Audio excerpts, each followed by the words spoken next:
Alors bonjour Clément Coche, Ouais, vous bonjour. êtes l'auteur de la pièce Sunderland, donc présentée chez Duceppe jusqu'au 29 mars. Et donc vous êtes français, mais vous avez décidé de planter cette pièce dans un décor en fait de l'Angleterre, dans la ville de Sunderland, dans le nord de l'Angleterre. Pourquoi ce choix géographique surprenant, disons là? C'est par exotisme.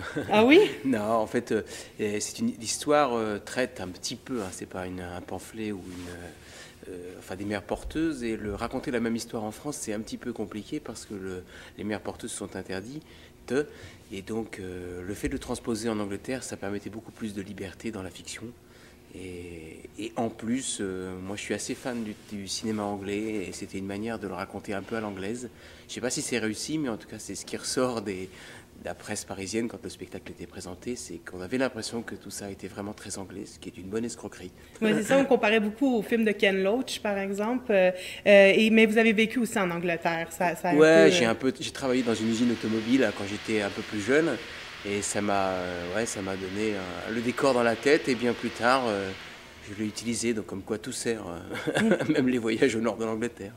Et donc, la pièce est adaptée ici par le metteur en scène Serge Postigo.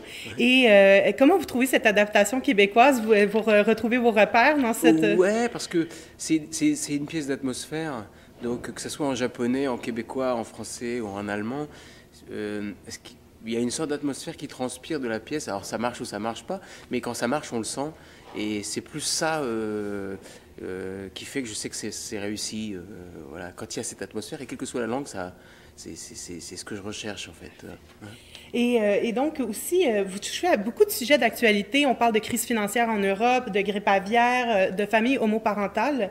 Est-ce que vous êtes assez inspiré par l'actualité quand vous écrivez des pièces? Ouais, ouais, je suis un auteur vivant, donc j'essaie d'être vivant, hein. Et puis c'est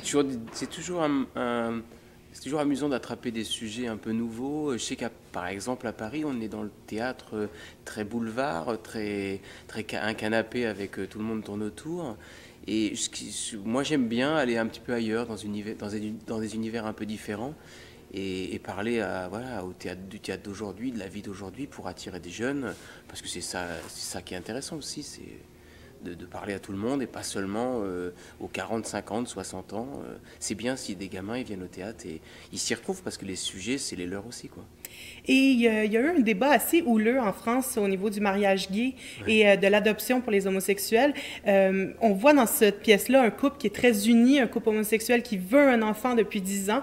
Est-ce que c'était pas une petite critique de ce débat-là de votre part de Ouais. mettre ça dans la pièce? Alors, ce qui est marrant, c'est que la pièce, elle est arrivée pile au moment où il fallait.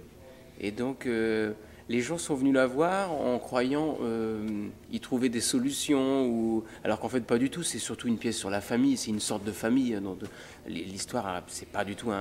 Le thème des mœurs porteuses est abordé, mais on ni pour ni contre à la fin. Je pense pas.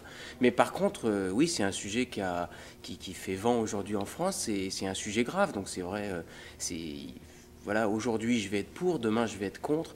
Je crois que la seule chose qui est intéressante dans la pièce pour ce sujet-là, c'est qu'il n'y a pas de recette, et ils le disent, les acteurs le disent eux-mêmes, les personnages, c'est que finalement un couple gay, s'il y a de l'amour, il y a de la place pour un enfant, et c'est pas forcément parce qu'un couple homme-femme euh, peut-être qui se déchirent, ils ne vont pas forcément apporter des solutions d'éducation et d'amour suffisantes pour faire grandir un gamin. Donc je crois que c'est ça en fait, il y a pas de...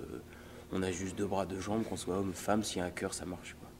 Et est-ce que vous travaillez sur une prochaine pièce en ce moment? Ouais, j'ai deux pièces qui sont en production, enfin une qui est en production à Paris pour normalement le mois d'octobre. Donc je suis juste avant de venir ici, j'ai signé avec le théâtre. Donc ça c'est intéressant, ça va être dans un autre domaine. Et puis j'ai une pièce totalement trash, mais qui est sans doute improbable à Paris, mais on a une lecture le 7 mars dans un théâtre. Et je serais curieux de voir ce que ça donne, parce que là pour le coup c'est vraiment rock. On est intrigués. Alors, merci beaucoup, Clément Coche. Merci. Donc, on a bien hâte que le public québécois découvre votre pièce Sunderland. Alors, merci beaucoup. Merci.